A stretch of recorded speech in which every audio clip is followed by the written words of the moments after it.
Assalamualaikum warahmatullahi wabarakatuh. Kembali lagi bersama kami di Official Ikatan ID. Informatif, kreatif, terarah, dan bermanfaat. Nah, pada kesempatan kali ini kita akan sharing bersama narasumber kita, yaitu Ibu Lia Kurnia Solihah. Beliau merupakan guru dan wakakurikulum di Madrasah Sanawiyah Manbaul Ulum Mojopuro Gede. Nah, pada kesempatan kali ini kita akan membahas mengenai bagaimana sih cara menyikapi problematika sistem pendidikan dan pembelajaran di masa pandemi, ya. Karena kita sudah hampir 1 tahun lebih ya, segala aktivitas atau pekerjaan itu dilakukan secara online atau daring, termasuk salah satunya yaitu di bidang pendidikan. Nah, mungkin sebelum kita membahas lebih jauh, ini saya mau bertanya kepada Ibu Nia, apa kabarnya Bu? Alhamdulillah, baik. Terima kasih Mbak Iis Ya. atas undangannya. Untuk keseharian dari Bu Nia sendiri ini gimana Bu, selama pandemi ini? Selama pandemi ini ya lumayan ya, karena kita harus menyiapkan media pembelajaran yang lebih interaktif. Tentunya itu lebih menyita waktu keseharian. Jadi kalau malam ya kita upload dulu persiapan di Google Classroom kayak gitu, kita jadwalkan untuk besok. Kemudian paginya kita bangunin anak istilahnya gitu di grup WhatsApp grup WhatsApp kelas, kita sapa mereka sekitar jam 7:30. Kemudian kita ajak mereka untuk bersama-sama membuka Google Classroom. Nah, di Google Classroom nanti kita belajar bersama di situ. Kemudian sehari-harinya paginya seperti itu, siangnya saya tetap ngantor karena ini WFH dan WFO. Ya, terbatas memang waktunya, tidak full seperti waktu normal. Jadi WFO-nya hanya sekitar 5 hari, tetapi pada jam tertentu Mbak. Tidak seperti dulu kan 6:30 gitu udah nyampe sekolahan ya, pulang jam 1. Kalau sekarang tidak, 7:30 sampai ya jam 9, jam 10 gitu sudah pulang. Kemudian nanti sorenya ya seperti biasalah, mereka ini kehadiran siswa satu, mereka hasil kerjaan anak. Karena kan anak-anak sekarang tuh nggak bisa kita itu menuntut sekarang dikasih tugas waktu itu juga diserahkan, itu kan nggak bisa, tergantung fleksibilitas anak juga kemauan anak. Jadi itu rutinitas saya setiap hari ya seperti itu. Sorenya sambil mengingatkan kembali supaya anak-anak yang belum start tugas atau belum menyerahkan pembelajaran hari ini, buktinya barangkali ada yang saya kadang minta itu membaca, memahami, merangkum seperti itu. Itu Mbak. Ya, berkaitan dengan pembelajaran daring ya yang Bu Nia lakukan ini ya.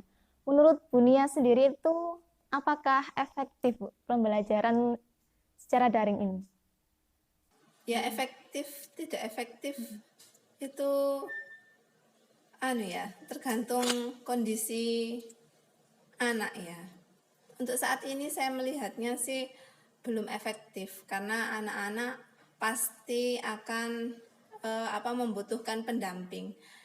Sementara kita dari guru itu ketika mendampingi anak itu tidak bisa kemudian face to face memberikan pembelajaran. Nah, itu terkait begini, kalau di masa pandemi siswa itu dituntut untuk menjadi aktif untuk mencari informasi, mencari pembelajaran, mengerti pembelajaran yang diberikan oleh guru. Jika mereka tidak aktif, mereka tidak tahu, tidak bertanya, ya jadinya seperti masih tidak tahu apa-apa seperti itu. Jadi efektif bagi yang mereka aktif, mereka akan tambah banyak ilmu karena mereka akan menggali sendiri apa sih pembelajarannya Bu Guru ini ngomong tentang apa kayak gitu. Mereka bisa bertanya langsung, mereka punya waktu banyak untuk bertanya kepada gurunya. Tetapi untuk saat ini kan masih lewat daring ya, masih lewat WhatsApp seperti itu.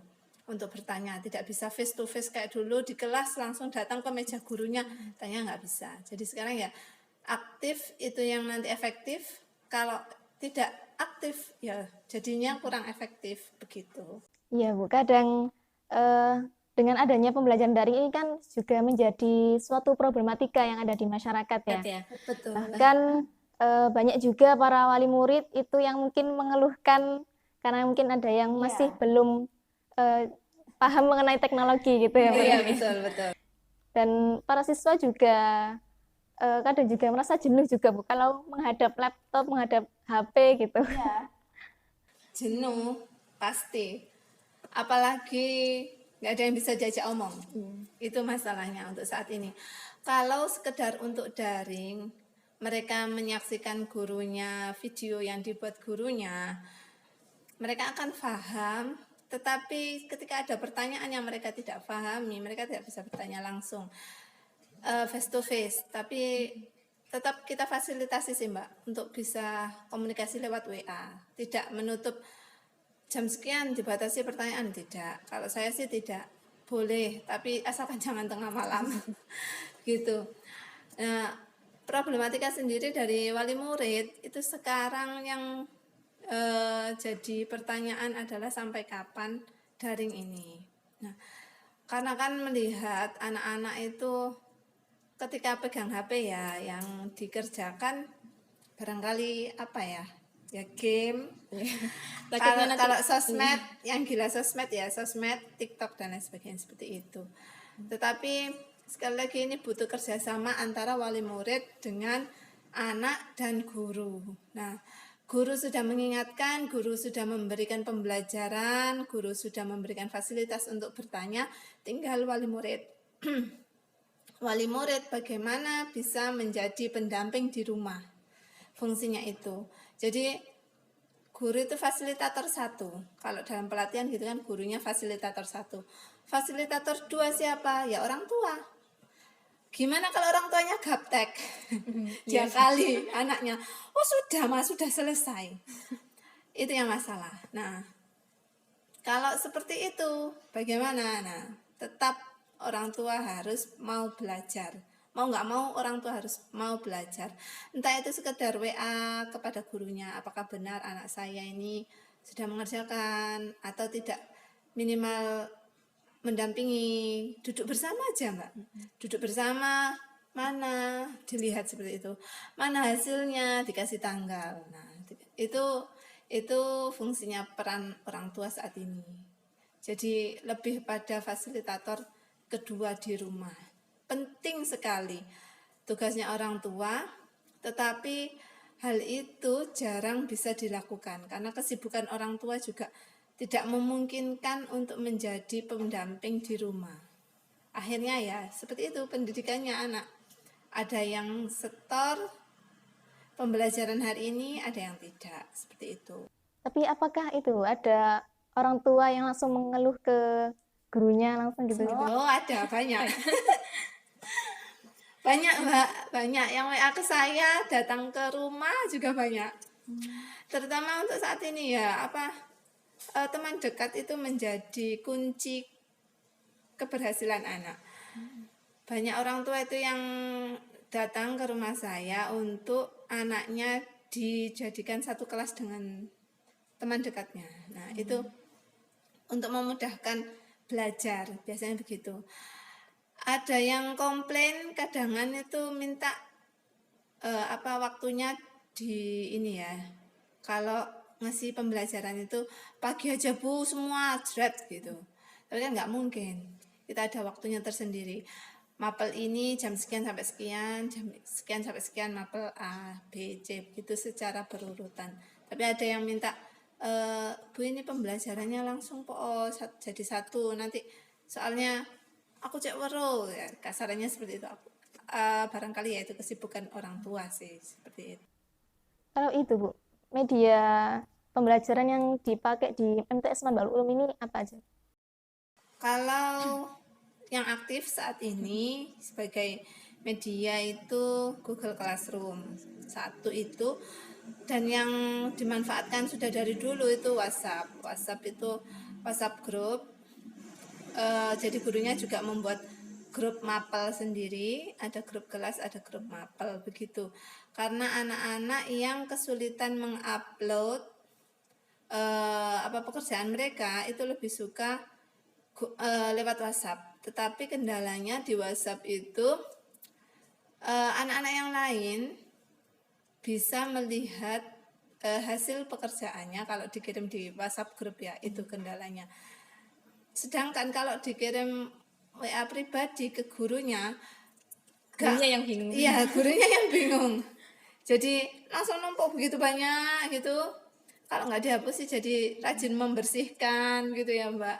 Nah itu kendala yang dihadapi guru kalau lewat WhatsApp grup. Tapi selama ini alhamdulillah dengan Google Classroom ini terbantu. Karena kita bisa menjadwalkan pembelajaran yang untuk besok. Kemudian kita juga bisa menilai anak secara berurutan karena di situ kan sudah sesuai dengan abjad ya, 1. Kemudian kita bisa mengembalikan penilaian kita kepada siswa. Jadi sangat menolong sih menurut saya untuk yang Google Classroom. Iya, Bu. Terlepas dari pembelajaran daring ya, Bu ya. Ini kan mengenai pengelolaan atau manajemen dari lembaga pendidikan sendiri nih, Bu. Mungkin di Madrasah Sanawiyah sendiri ini bagaimana, Bu, mengenai pengelolaan lembaga pendidikan selama pandemi ini? Oke. Dari sisi mana dulu ini? Mungkin yang pertama dari sisi administrasinya, Bu. Oke, di sisi administrasi kita sudah ada beberapa tenaga kependidikan, Mbak. Ada yang menangani khusus untuk EMIS, Dapodik, kemudian Simpatika itu, kemudian ada bendahara sendiri, kemudian ada tata usaha sendiri. Jadi TU-nya ini ada beberapa, ada 3 orang. Ada yang khusus untuk internal madrasah, jadi nanti ada bapak guru atau siswa yang butuh apa-apa itu ada yang menolong seperti itu. Jadi tugasnya sendiri-sendiri, sudah disendiri-sendirikan untuk masing-masing. Tapi itu tetap masuk, Bu, nggih, di kantor. Ya, tetap masuk, tapi tidak full. Kita 1 minggu itu ada sampai 1 orang TU itu hanya masuk 3 sampai 4 hari. Ada yang cuma 2 hari, begitu. Jadi karena urusannya dengan EMIS maupun Simpatika itu tidak bisa siang hari karena biasanya loading untuk internet di siang hari itu tidak mungkin, itu biasanya mereka pilih malam hari. Jadi online di malam hari begitu, WF hanya malam hari, WFO-nya hanya 2 hari. Kemarin itu, Bu ya, baru membuka penerimaan peserta didik baru. Iya. Itu juga secara online, Bu. Iya, kemarin udah 2 tahun ini karena di masa pandemi ini kan sudah sejak tahun kemarin ya, kita berusaha untuk menerima peserta didik baru lewat online. Jadi itu memudahkan ini para siswa yang dari jauh tidak perlu datang menyerahkan formulir gitu, karena formulirnya bisa diketik sendiri di Word, kita sediakan. Kemudian mereka bisa upload di halaman web yang kita punya. Kalau itu, Bu, penerimaan siswanya itu adakah presentasi yang jauh antara sebelum pandemi sama pandemi? Penerimaan siswanya yang daftar. Jumlah. Kalau dari sisi jumlah ini ada sedikit penurunan yang dari jauh, terutama dari wilayah Lamongan, kemudian luar Gresik itu agak menurun ya. Karena kalau tahun kemarin itu kan pondok itu Mbak ya, menjadi sasaran yang jauh itu supaya mondok begitu. Nah untuk saat ini karena masa pandemi ini banyak yang nggak berani kalau mondok, jadi agak sedikit berkurang, tapi lumayan lah alhamdulillah, tidak begitu banyak berkurangnya. Kalau dipresentasikan gitu ya turun cuma 20%. Kalau untuk itu, Bu, manajemen SDM-nya mengenai kinerja dari tenaga pendidikan maupun dari pendidik itu sendiri. Ya, kinerjanya Ini alhamdulillah Bapak Ibu guru mau diajak untuk maraton ya istilahnya. Kalau saya aduh di saat daring ini maraton gimana enggak, karena pagi mereka harus standby di depan HP, bagi yang belum mengupload pembelajaran langsung mengupload pembelajaran, kemudian sambil leyeh-leyeh pun mereka harus me-WhatsApp di grup ya untuk para siswa untuk aktif mengikuti daring. Nah, mereka juga ke sini Mbak, tapi tidak begitu tidak begitu full seperti yang biasa pada saat normal. Kalau yang saat ini Bapak Ibu guru hanya ngantor 1 minggu 2 kali maksimal. Ada yang 1 minggu cuma 1 kali. Ya pada saat ada pembelajaran itu.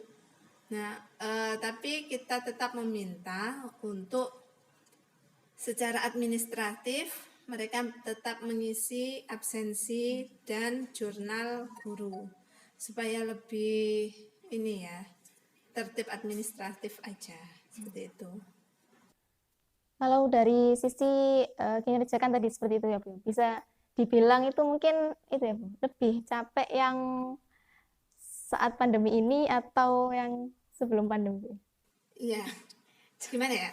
Kalau dibilang capek pas pandemi itu capek mikir kayaknya. Karena kan ini ya, spanengnya di depan HP itu loh Mbak. Iya. Itu siswanya sih barangkali ngerasa enteng ya. Tapi kita kayaknya rugi kalau nggak ketemu, karena mereka nggak dapat full perhatian dari kita pembelajaran seperti di kelas. Tetapi untuk anak yang mau mencari tahu pembelajaran yang diberikan oleh Bapak Ibu guru, mereka sih oke, bisa. Tapi gurunya ya kayak gitu, rasanya itu sepaneng jawabi anaknya kalau bertanya, Bu ini diapakan, Bu ini gimana gitu. Ya sambil oret-oret, terutama yang yang eksak itu pasti akan jelaskan lagi, ditulis di buku, oh ini tuh seperti ini seperti ini, kayak gitu. Nanti ya budayakan literasi anak-anak kayak gitu biasanya ya Pak ya. Untuk itu manajemen keuangan sama sarprasnya itu gimana di MTS ini? Kalau manajemen keuangan, bendaharanya ada di Bu Mai semua. Nanti dibantu oleh Pak Adi juga untuk bendahara BOS begitu. Jadi saling membantu. Alhamdulillah ada 2 tenaga yang mengayahi itu.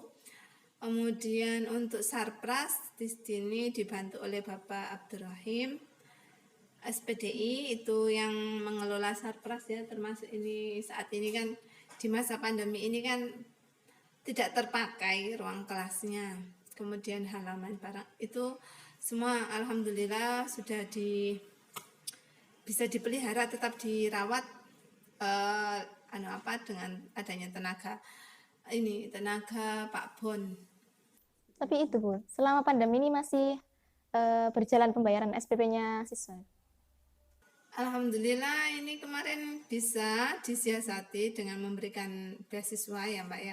Ada keringanan di tahun kemarin, ada keringanan 3 bulan karena ini ya ada bantuan dari pemerintah.